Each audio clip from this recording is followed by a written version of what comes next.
Welcome to Vet Life Reimagined, where we think big about veterinary life and career, which is exactly what we do in this episode on a whole new level.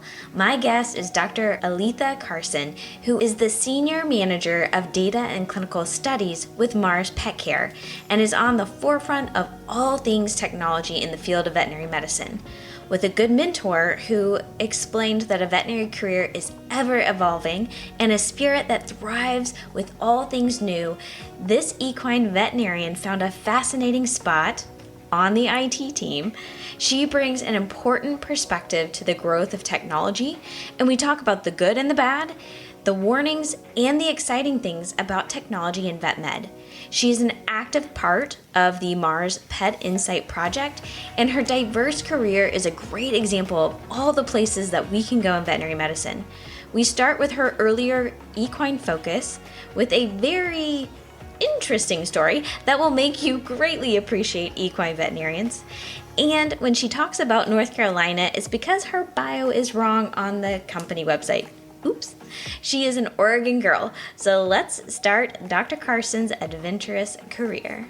Thank you so much for being willing to sit down, talk a little bit about your really unique career journey, but also all the different technology that you've witnessed and are a part of in the veterinary and pet world. What even got you interested in veterinary medicine in the first place? You know what? I think it's that classic story that so many of us have. And that was like, I was a kid that was always going to be a veterinarian. I mean, there was no other thing. And granted, that path wasn't like a perfectly straightforward trajectory, but that was what I always wanted to do. It was never a question in my mind that I wanted to do that. Sometimes there was thoughts of like, maybe I should have a backup plan, but why have backup plans? Just do it. Yeah, figured out when you go. Figure it out as you go. Roll with it. Good tech startup mindset too. No, now I know you like cats, you like dogs, you also love horses. So when you were first going into vet school, thinking about what career would look like for you, what did you think about, and did that change over time? Yeah, so here's fun. Not all wonder or loss, like I've mentioned, is kind of like my recurring theme of my life. I was going to do poultry medicine. Wow. I wanted to do production medicine. I grew up in 4-H and had a lot of experience with a ton of different species, but the production aspect of it really kind of stuck out to me. And I thought that that would be what I wanted to do. And so I spent some time with some poultry producers and veterinarians and came to realize that I would probably actually have to move to North Carolina in order to do that. And so that actually became kind of the reason why I did not choose that particular career path after I graduated vet school, was because I would have to move most likely to the South or to the Midwest. And I really, really wanted to stay in the Northwest. That was really important to me. And so it was really great to with Dr. Corselia from Foster Farms was like, you know what, just go be a practitioner, go do whatever. Like you can always change. Like you aren't stuck picking. You don't have to like get out of school the day you graduate, and that's what you're going to do for the rest of your life. And so that little bit of advice stuck with me throughout my career, actually. So surprisingly, I was like, you know what, that's great, because I didn't feel like I was ever letting down a dream, or or failing to do something once you framed it that way. Yeah. Well, I mean, that's a big part of the podcast too, is, all the different things that are out there that you can do. And as you grow or change or you have new interests, there's so many different things that you can kind of move into. So you decided against poultry medicine. So what did you start out in right after vet school? So equine medicine. I got the keys to my ambulatory vet rig and rolled and loved it. Absolutely loved it. I've had horses, growing up. Never was a serious like horse show kid. Now I'm becoming a show mom to my 13-year-old, and it's a totally new world to me. But I loved the challenge that working with horses provided, and so I was like, that's what I'm going to do. So I spent some time in my senior year preceptorship with a bunch of different local practitioners, and I had quite a few job offers when I left school, and picked one that seemed like it would be fun. And I did have fun. We all leave our first jobs for a multitude of reasons, and but it was a really good time. The James Harriet-esque lifestyle of that was really fun. I mean, and there's stories abound from that particular thing, which is probably beside the point of today's episode. But anytime I think about it, I'm like, if I was good at writing, I should write a book about some of these things, because some of these, you just can't make the stuff up. Well, I am interested. Is there one story that pops into your mind from that? Oh, yeah. In the breeding shed, the time one of my clients got bred. Oh my. Yeah. Yeah. That's memorable. Yeah. So to keep it really short, because it's a pretty long story, I had a client and she had a quite wealthy husband who decided that he was tired of paying very large vet bills. And he figured that he could help his wife collect. She'd taken the Colorado course and knew what she was doing and was pretty handy. And they had, oh gosh, probably 4 or 5 stallions on the farm. And so they thought that this would be a profitable endeavor for them to learn together. And it was something they could do. He was an engineer type. And so they had me come up to, just help kind of teach him and guide him and go through the process with him. And obviously she knew what she was doing as well too, I thought. And she was a mumbler, and she mumbled something and I didn't pick up exactly what she had said. And so I was like, okay. So I was standing there with him, kind of going over the process, and I hear this terrible squealing out in the barn. And I'm like, ooh, geez, the stud that I thought she was grabbing, he's a pretty polite citizen, and it would be great to teach her husband with. She comes in and she's got this stud that I've actually never seen before. I don't even know who he is. And she's like, oh, I figured we would use him today. And I'm like, the second that he walked into the breeding shed, his activity was off. I mean, there was a mare in heat in the stanchions, and he is directing all of his studly prowess to the lady who's handling him. And I'm like, this is not good. I mean, and in those slow motion movies where you're like, no. So he starts rearing up at her, and that's about the time what she'd mumbled clicked in my head. And she says, oh, I have some in heat mare urine. And I realized she had a rag of mare urine in her hand. Oh no. And that's where stuff started going downhill really quickly, because this was a very young stallion. He had never been collected before. I don't know why she had grabbed him. And so he started rearing up, and like I said, was directing all of his attention towards her. And she got nervous and she turned around and she hit her head. And at about that point, he mounted her. And I'll save some of the details, but she landed on the ground when certain parts hit her.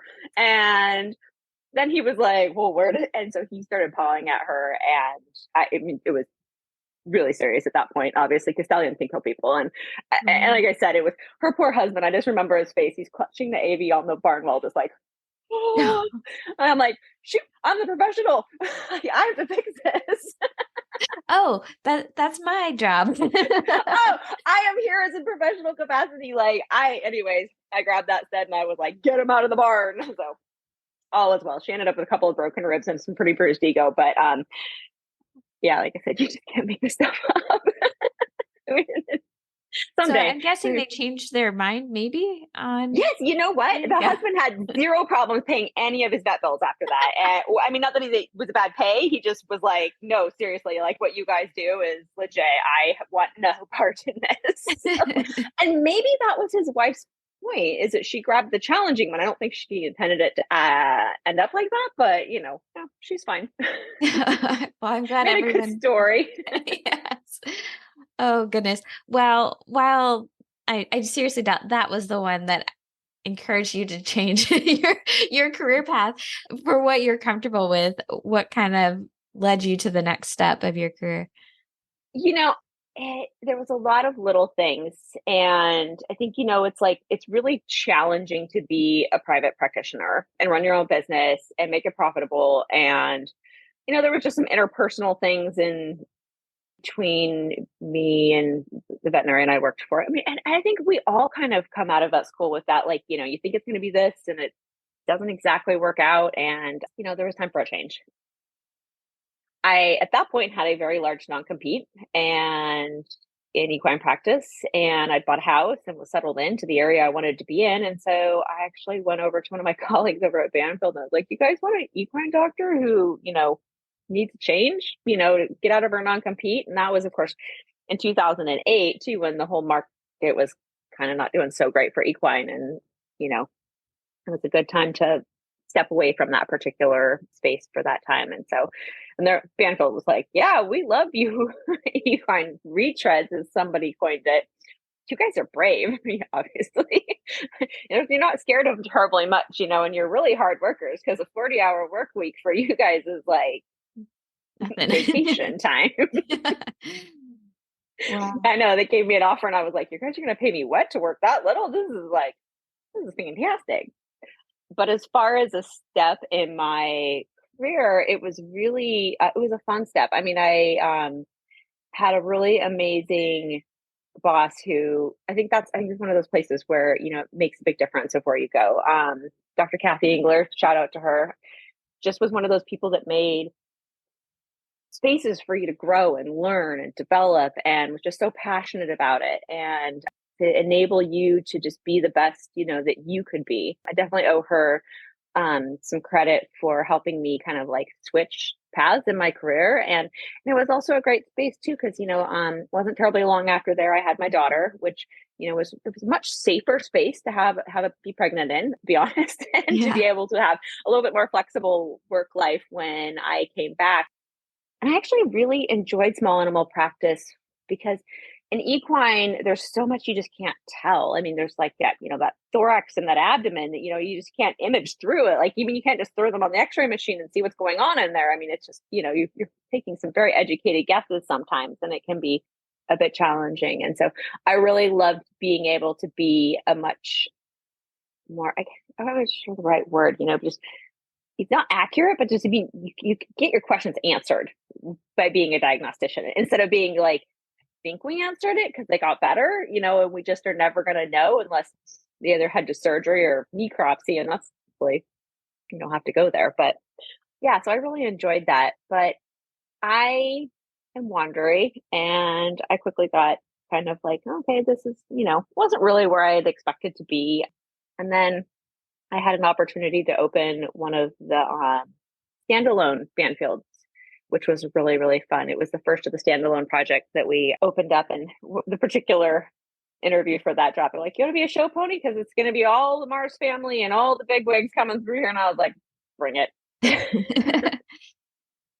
That was a really fun endeavor. I really enjoyed that team and working with them, and being able to see that side of hospital building, but yet with the support of a big backing and not my own money, which seemed like a little bit daunting at the time. So maybe I'll add that to my list someday. I don't know, to do again. That's really interesting, because building a practice, there's so much that you have to go through for everything from the business side of things. And yes, you had a place where the financials were coming in, but to the construction process. Yeah. So, I mean, really, it was pretty interesting because it was such a new process for them. We were afforded a bit of a leeway in kind of like, how do you want to run this? And the practice manager and I, we sat down and we're like, this particular area, we need to be like this. These people shop here, and this is the sort of practice that we want to be. And we were afforded that luxury, and we did very well. It was a very, very fun place to work, very great clientele, and and fostering those relationships. I love that, practicing relationships with the humans. I'm a rare veterinary extrovert, so that part just like builds me up and fills me up. So I know it's not necessarily the same for everyone, but after a couple of years there, I had just gotten bored again. There's only so many ear infections you can see, or surgical cases, or that you're like, what's over the hill. And I've always been fascinated with technology. I'd made some comments to some leadership and said, hey, I'm kind of interested in, doing something different. I'm not sure what the next path is, but, just putting my feelers out there. And I get a call from somebody one Saturday and was like, hey, we've got this project showing up. You want to go work on the IT team? And I'm like, okay. Saying yes to just crazy things, like, just not being afraid to change. That was the biggest piece for me throughout like my career, is just, like, okay, it's time to move on, time to change, it's time to do something different. The grass, it's not that the grass is greener, it's just that, I like new things and wandered on. And that was a really great spot because it really opened my eyes to what technology could do to solve some of the problems that, general practitioners face. And that's where I really got inspired of like, okay, wow, because that was 2014, some of the new technologies were just really started, AI was really starting to kind of like get some traction in places. And, the Watson had come out and I was like, oh, these are some things that you could, we could potentially do some cool things with these things. And of course, these things take time. So obviously it's been a while, but Do you mind elaborating just a little bit on the Watson? Do you mind kind of bringing us along that journey? yeah. So Watson was, I think IBM, gosh, this is getting to be a few years ago now. They built this computer to play Jeopardy and I believe win it, but really was this opportunity to show how a computer could ingest large volumes of data and when questioned could bring up relevant pieces that would be right to answer a question for something like Jeopardy. And there was people trying to do that for medical textbooks and even in the veterinary space. And, just like, what could we do with this, technology to help, but at that point it was still kind of in that's not exactly good enough. And so, I mean, technologies have this curve and it's like good enough kind of is like the spot where you get traction. And then, it kind of develops from there. If it's not easier to do it that way, it's not going to happen. It's not going to be implemented or, if it's too costly. I mean, that's one of the things I think about a lot in my particular career where I'm at now is, just how do we implement these things in veterinary practices? Because having a really grounded background as a practitioner and understanding, what the day to day is keeps me my true north of like, how do you make sure that these things make sense? How are they easy to use? How are they applicable? How are they good enough, better than what you had, but a really positive step forward?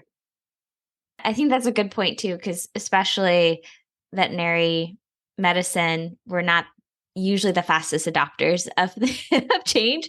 So being able to know when is that stage of, okay, now we're finally to a point where, yes, it makes life a little easier. It's not completely out of the atmosphere with cost and all of those things and trying to implement them to solve problems in the space. Like that, to me, that starts to be kind of a lot to think about when you're implementing this. Yeah, and there's no magic in it. I think, everybody's like, what's the secret sort of thing? I mean, and it's a lot of trial and error. I mean, it's a lot of like figuring out. And I think for me, I just trying to solve big problems, trying to make them easier than what the solutions you had before. And one of the pieces that I really take home is that, that how can technology like guide your care, make it easier, but not take that human compassion and emotion away from it to bring that joy to providing. We're healers. That's what we do. That's why most of us are in this profession. Like, how do you help you heal in a way that makes sense, but yet, maybe makes your life a little easier in the process? Yeah. So what has been your role throughout this evolution of technology? Yeah, so I have managed to carve myself. I think it's kind of a little bit of a niche. I don't even know what to call myself some days. Translator is kind of where I've settled in some ways because a lot of I've taken many iterations for tech teams since moving to the IT team at Banfield, and when we were on that particular project, we worked on improving Petware, which was the EMR for all of Banfield hospitals, and that gave me a really good grounding of like kind of what data was out there and how you could think about that data. And one of the things about that is that the data is only as good as its source. And so in that process of it was also thinking about what was the condition this data was entered in, where was that thought pattern of that practitioner as they were putting it in, were they frustrated because they couldn't find the right diagnostic code, because there's structured data and unstructured data. And, the unstructured data is what most veterinarians are probably more familiar with. It's little chart notes, like P presents blah, blah, blah, owner, I mean, it's just through your little shorthand that you kind of make this little notes about what's happening with the case and the follow-up. But one of the things that was really progressive about Banfield in the years back is they spend a lot of time trying to make their data structured. And when you have structured data, it becomes a lot more queryable and a lot easier to, put into buckets and do things with. Granted, that's changing actually really rapidly in today's world now, but I'll head into that in a little bit. I was thinking about, hey, when we went through that project, like how do we make it so these practitioners can enter in the most accurate diagnostic code, or, can they find the right one that they want in the right time? What does it mean?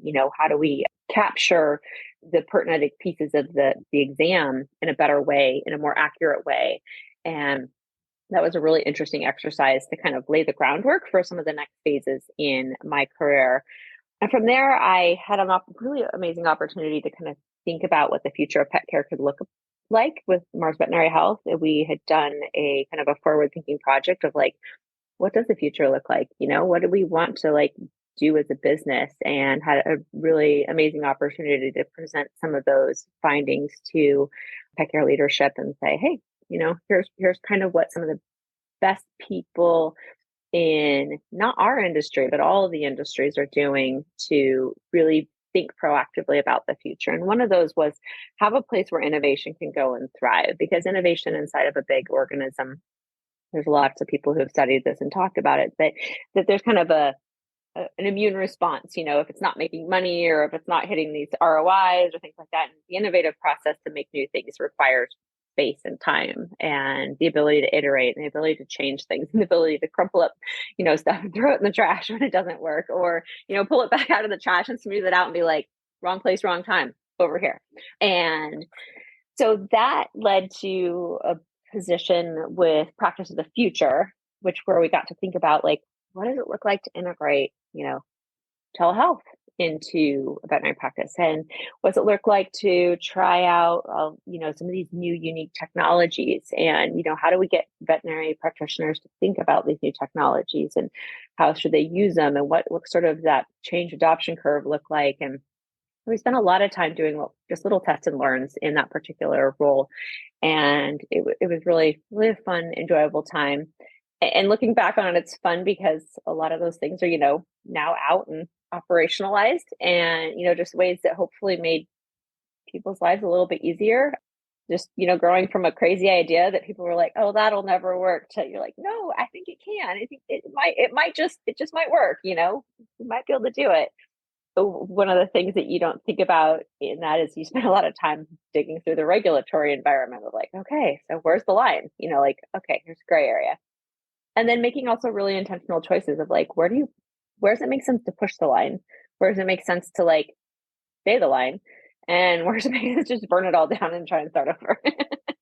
But, really trying to keep those values of like, what's best for the pet, what's best for the profession as a guiding light to when you're making some of those, like, where do we push? Where do we don't push? This maybe is dangerous. We shouldn't do it. Was there a surprising, because you mentioned that you brought in industries outside of the veterinary industry to kind of demonstrate what it looked like to look towards the future. Was there one in particular that either surprised you or was just like a really unique perspective that ended up being valuable in our profession? Living in the innovation space, we visited Pixar, and Pixar is obviously well known for having like tons of just blockbuster movies. Yeah. And there was just one line that they had in there that was just stuck home. And that was, they never finish movies. They release them. Huh. Which is, kind of, you're like, okay, well, you release it. You're done with it. No, you're not done with it. There's never a concept of done. And that was a powerful sort of take home message. And I think about that a lot as we're building new technologies. It's like, there's a point at which you're just like, good enough. Let's take it out. Let's try it. Let's try this. We've thought about it. It makes sense. It works. Because otherwise you can kind of get stuck in that paralysis of like, okay, never going to finish. Like, is it perfect? We're a bit of perfectionists as a profession to begin with. And so like, oh my gosh, what about all these edge cases? And it's not going to do this and it's not going to do that. But you're like, no, we're going to release it. And you know what? It could still be a blockbuster. Well, maybe not, but maybe. So just being brave. We'll learn. Yeah. Well, I think honestly, it even kind of ties back into your career, right? It's okay, just try something new because you're a person that likes change and you like trying new things. And so you may not have the full vision of the path or really know at all what being a veterinarian on an IT team is it's going to be like, but you tried it and you must have kind of liked it because you're still doing a lot with technology now. You're about to celebrate 10 years, if I got that date right, 2014. So Yeah, yeah. Wow. Yeah, I am. I was looking at my best friend the other day and I was like, when did we become like the older, more experienced people? I mean, we graduated 17 years ago and you're like starting to really realize that time is flying. And I mean, I guess a small segue, but I realized also that as much as time is flying, I have a lot of time left to do things. And that really excites me, which I guess is a good thing. So, the world's our oyster. I can just keep playing.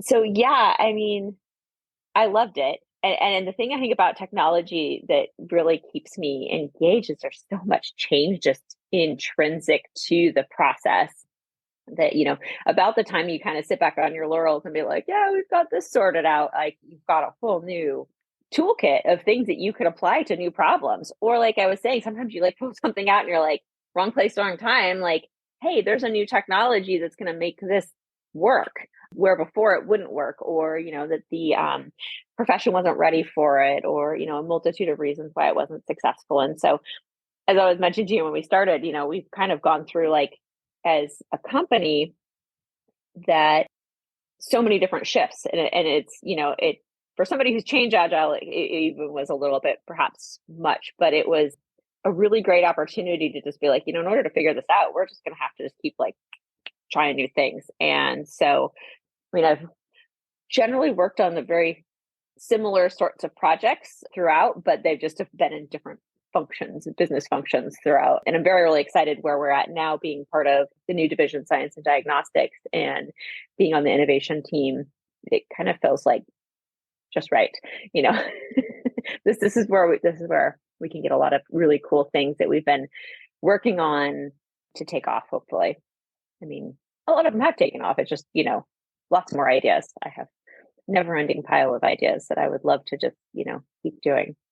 But I think as far as like where I've been working the last 5 years that's been just really exciting is I had an opportunity to work on a new project called the Pet Insight Project.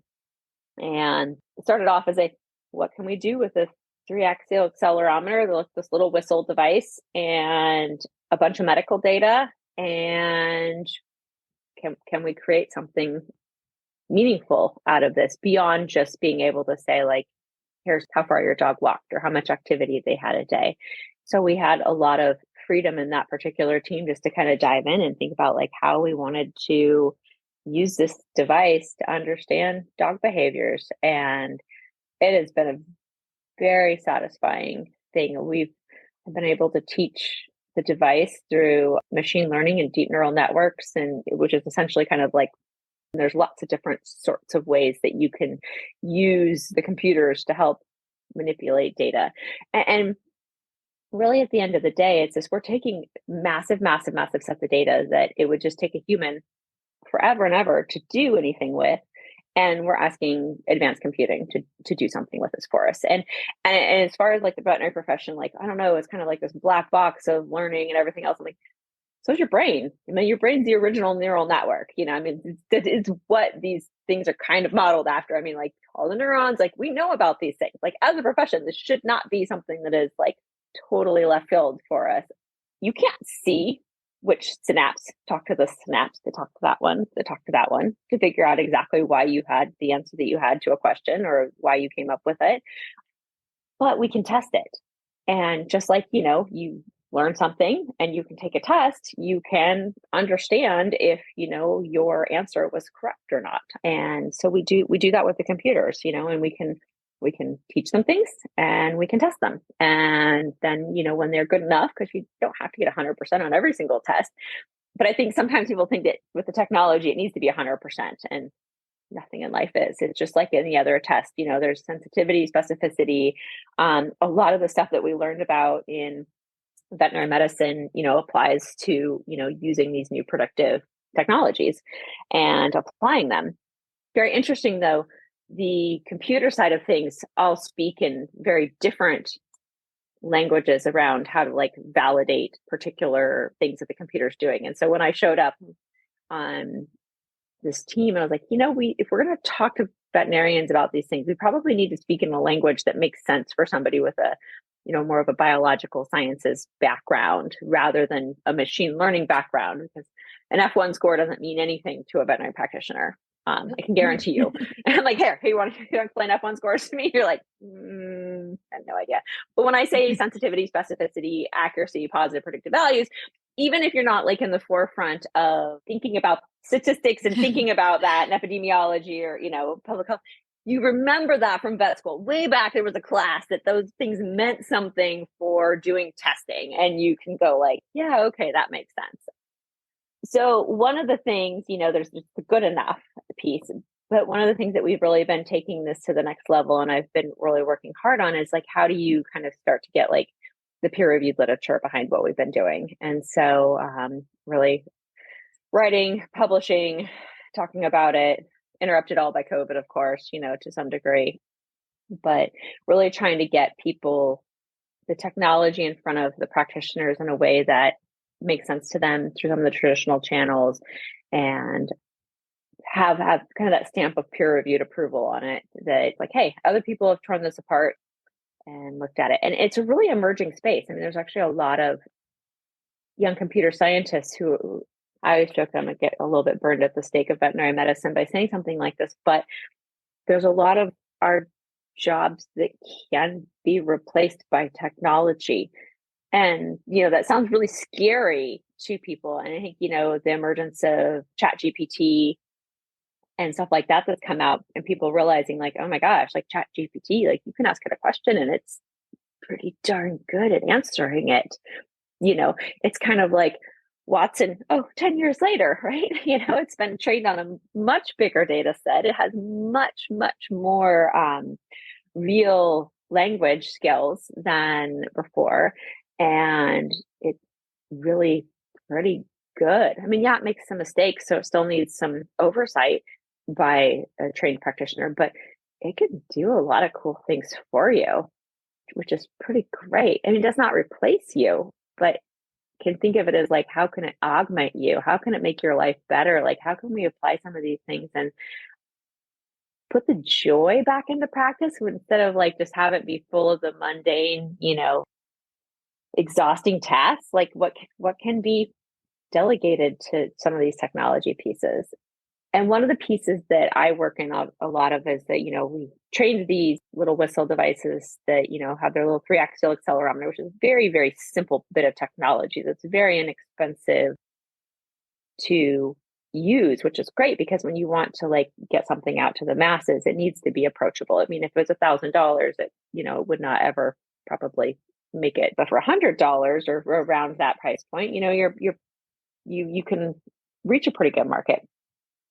And we've gotten the technology to the point now that it is really, really quite good at eating detection, surprisingly great, I mean, in like licking and scratching, our dermatology use cases. I mean, I remember as a practitioner, like, you're like, hey, how much is your dog, itching? And people would be like, I don't know. I think maybe not that bad. And you're looking at the skin and it's excoriated and the hair is broken off. And how much are they licking? Maybe a little bit, and you're like, the paw staining. I mean, the lick staining on your poor dog's, flank. And one of the ways that this also does is the technology takes that expertise that was limited to like the exam room and really small tidbits of, information, and it can put it in front of a pet parent in a much more ubiquitous fashion. And so they have access to like understanding what my pet's doing. And there's a lot of other ways that we can do this as well. I mean, we're just really kind of cracking the surface of what this looks like. And in some ways it's kind of scary, like I'm often going to be found joking, in the post-apocalyptic society that I'll be just farming with my horses. But, so doing things with ethics. And, like I was saying earlier, with that value for the practitioner, value for the pet parent, like, how do we make these things of service to them and really help the pet parents understand what their pet needs and live a better life. And one of the researches that I've been doing lately is kind of like we've been understanding like what a normal level of scratching looks like for a dog, for example, like being able to take these huge data sets and be like, what is normal for things that we never were able to put a normal to before. And now you can say, hey, this is not normal to a pet parent. And they're like, oh my gosh. And instead of that veterinarian in that 15-minute exam time going like, this isn't normal. And the pet parent's like, yeah, it's fine. And you're like, no, it's not. But hopefully these little nudges can make the practitioner's life a little bit easier. Yeah, not only is it because you showed me some of the videos that you have as well that you've given in presentations before as well, the fact that not only have you gotten to the point where we can now detect an increase in itching, so you're helping with the diagnostics, you're helping with the communication piece to the owner. And then what I find very helpful, being a specialist as well, I mean, I want to treat the issue too. So now you can measure before and after treatment to see if your treatment is actually doing anything or not. Yep. So there's a lot of levels of help with the practitioner with this particular research and the technology that you've done. So I find it super exciting. Yeah. It's definitely something that I am so excited about it. Like, I just want to be screaming from the rooftops. Like, I don't know why this is like not being like advertised, like some of these new ways of doing things. You're like, hey, this is really easy, especially for dermatitis. Like, how many horrid dermatitis cases do you have to like beat your head against the wall? And this is the way like these tools can be like, hey, pet parents, look, get your dog in for its next Cytopoint injection, or something, look, the scratching's going up. I mean, one of my new puppies has skin allergies, and you think living with a veterinarian that they should be like, whatever.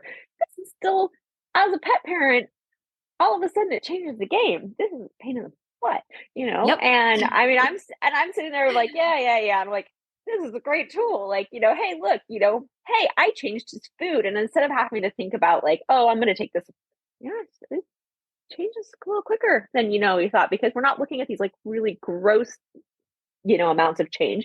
We're able to see much more subtle change and understand that what we're doing is actually heading in the right direction. And you're able to see those bad trends start a little bit quicker, the better trends, and it's a little bit more fine-tuned than what we had before to do it. And so one of the things that I think about often is as we get the ability to have so much more measuring of your pet and data about them, is like, what's too much? Where do you start to get intrusive into why do we have a pet? Why do we love animals? It's because they make our lives better. And like, how do you keep it from being like just, oh my gosh, there's something wrong, or this is, terrible, you should do something. And that's a fine balance. And one of the other pieces, and I actually was talking to one of my physicians about this the other day, because obviously human medicine is dealing with this as well, is just because we can predict something or we can detect something early, we may not actually have anything we know to do for it at that particular phase, which I think is a really frustrating part as we think about rolling out some of these new technologies to practitioners, is they need to be able to do something with this information, because otherwise it's just scary. You're able to predict this pet's going to get this horrendous disease, down the road, and there's like no intervention point.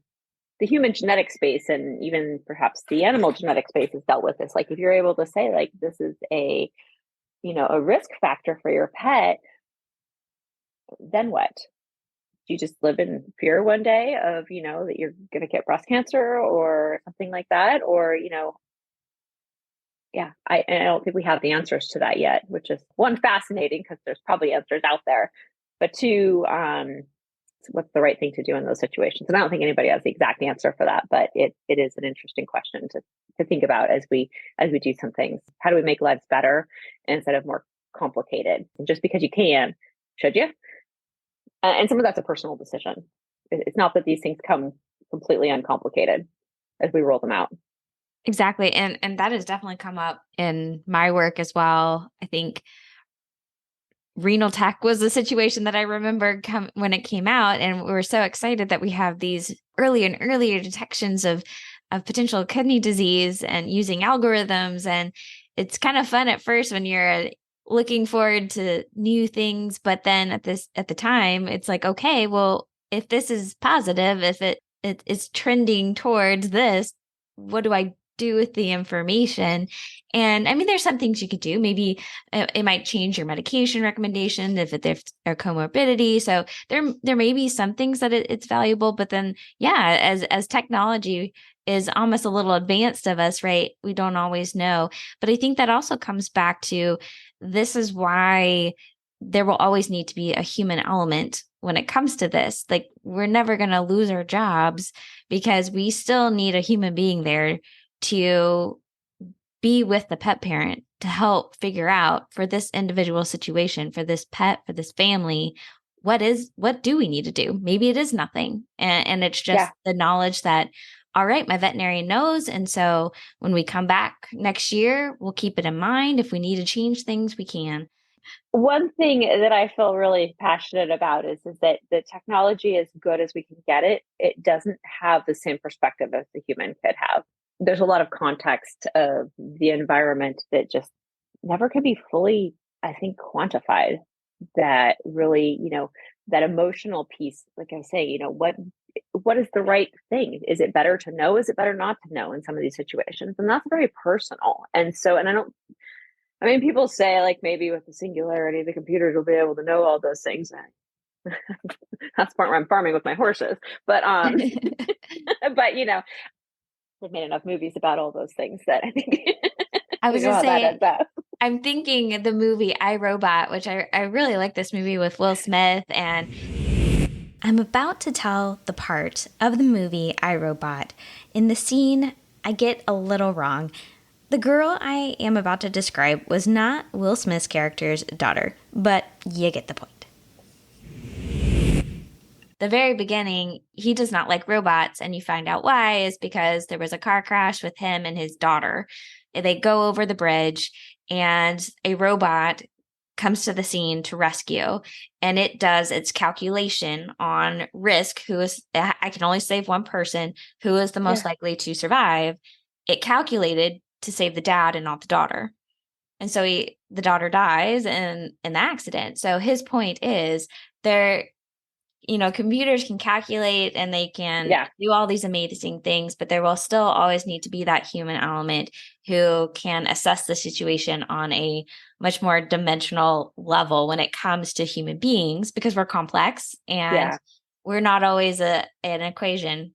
My goodness, I think anybody who should know, people don't follow rule books. So we're always going to need a human element to make sure that we're doing the best thing in a situation. Yeah. And I think that often gets lost in some of these conversations of like, you could do this, you could do that, you could do this. I'm like, yeah, but how do we use technology to make our lives better and solve some of these hard problems, but not have it be to the point where you just hand it all over? That is, so the wrong answer. And you lose that compassion, that empathy, all the things that make us distinctly human that really are why we're happy. And I think, and take away some of the things that are like the rote mundane tasks that like make us all crazy and busy and chaotic. And maybe, we'll be able to make our lives just a little bit more.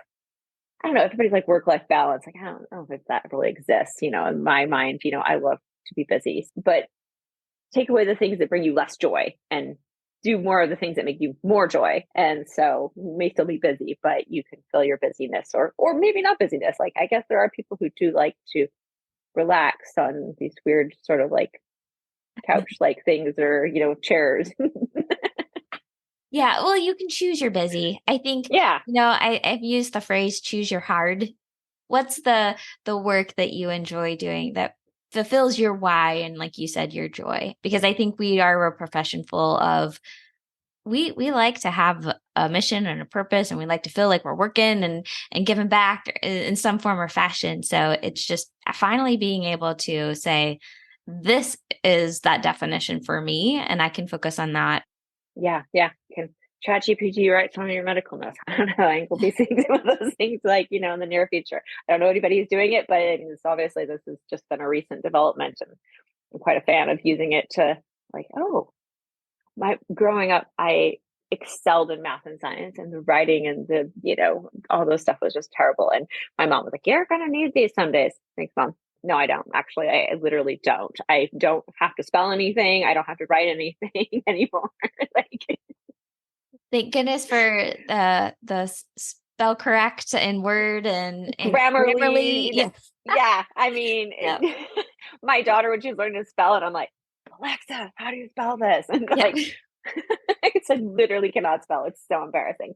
But at the same point, you're like, I don't have to anymore. And I think of, the way that we can apply some of those technologies that are just ubiquitous to us these days to some of the tough areas of veterinary medicine and understanding pets. And I think, every veterinarian wants pet parents to understand their pets better at just the right level. And I think, because years ago when every pet parent was Dr. Googling, and we're like, "Oh my gosh, you're Dr. Googling." And you're like, educated pet parents are a good thing. I mean, granted, they weren't getting like the best education that they could have then, but we have some new tools these days to help us improve that. And some of these remote things of like, hey, your dog's actually scratching this much, for example, instead of just contextualizing the information for the pet parent in a little better, more precise way. And telemedicine, I certainly kind of handled a lot of that. Like, how do you provide this care? Like, what's the right place? I've certainly spent a bunch of time as well running a telemedicine team and enjoy that part. But I just pick one area to focus on, and I'm heading down this particular road. It's like, how do you provide that care outside of the clinic, and not just have it be care outside of the clinic, but really just kind of a lifestyle of health. And nobody's quite figured out how health pays. Sick pays in today's society, but we're still trying to sort out like, how do you keep things healthier? Ideally, as a practitioner, you went into this because you love animals, and fixing them is fun and exciting, but it's so much more fulfilling, I think, just to see them healthy and catch those things early. Exactly. I think we're on the cusp of that. It's definitely coming into human medicine for sure. I think we've got a little bit more time before we're hot and heavy with the preventative. There's some. I mean, I like to think nutrition. We try, right? Yeah. We're trying on the front end as well. But to me, that is very exciting. I think it's a little bit harder to sell sometimes from a psychology perspective, but we'll learn that along with it, I think. Yeah. I mean, how do you sell that something didn't happen? Yep. I talk to people about this too. It's really interesting. We prevented that from happening. And then you either like are in scare tactic land, or you're like, hypothetical land. And how do you know that that didn't happen because of what you did? And we obviously can have data to back it up. The stories of one, though, will get a little bit harder because you're like, well, I didn't get it. Was I going to get it? I mean, I probably was going to get it, but I didn't get it, because I did this. I don't know. Like, I don't have a great answer for that one. Yeah. I But think we'll learn. humans, yeah, Yeah. we're very much more transactional of like, I got this, it's all good, but the future, that's the cool thing, is that there's like just so many cool questions and so many cool things that we can do, and just so many other fun things. And I guess someday my next step would be to do more with horses, like in a professional career. I think, I mean, I keep telling everybody the Mars does do some equine work. Yep. It's like, okay, can we work on some horse stuff? Like, I want to work on some horse stuff. I mean, I have never let the equine practitioner fade. I have 15 of my own horses. So, and still will work on some friends and family in my spare time, because spare time is meant to be filled up. I think that speaks very much to you. We have run out of time, but I want to sneak one last question in, because I think this is one of the most important questions that we can ask ourselves at the end of the day. And what is something that you are most grateful for? Oh, you know what? That's a hard one, but yet I was thinking about this the other day, and seeing so many of my colleagues feeling stuck in their career, and you're like just it's not working the way they wanted to, or it's not envisioning. But I'm actually most grateful for that piece of paper that I got for my degree. If I went back and be a veterinarian again, would I do it? Absolutely, because the opportunities are so boundless. And sometimes it doesn't seem like they exist, but I mean, I've gotten every place in my career by just saying yes to crazy things. Like, this is outlandish. Like, do you want to like do it? And I'm like, we don't even know what it is, but you want to join us? And like, saying yes. And so I'm really grateful that I had that opportunity to become a veterinarian in the days of people questioning of whether or not they wanted to be a veterinarian or not. I think it makes me sad because there's so much that we can offer the world and helping people with their animals that it doesn't. I mean, we need the practitioner taking care of the sick stuff, and I still do that myself. I find great joy in that, and I feel like there's not enough equine practitioners, so I still do my dues fairly regular basis actually to treat those, and it keeps me really grounded in what medicine needs and what is the real situations facing the practitioners out there.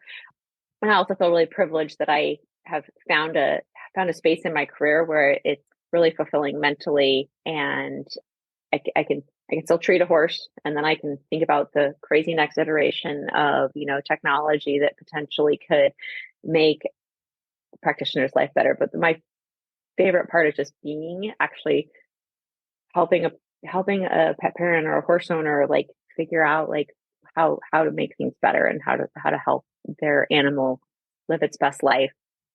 That bond is so powerful and strong. That's what makes me go. This has been the Vet Life Reimagined podcast. Whether you are listening or watching on YouTube, I hope you enjoyed this conversation. Please make sure you are subscribed to catch all these amazing people in our profession. Also, send this episode to someone you think who would appreciate it. Have a recommendation for someone who would be a good guest? Please reach out on LinkedIn, Instagram, or Facebook. There aren't that many Dr. Sprinkles. Until next time, Vet Lifers.